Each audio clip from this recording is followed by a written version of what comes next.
If you open your Roku indoor camera SE, expecting it to stream normally, but instead it's frozen, offline, or just not responding at all, no matter what you tap in the app, nothing changes. That's when a hard reset becomes the quickest way to bring it back.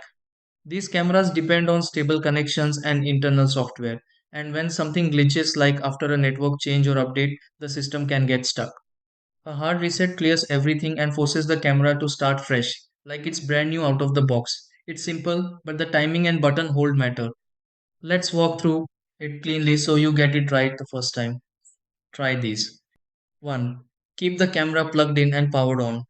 2. Find the reset button on the back or bottom of the device. And 3. Press and hold the reset button for several seconds. 4. Watch for the status light to change or start blinking. 5. Release the button once the reset process begins. 6. Set the camera up again through the Roku app.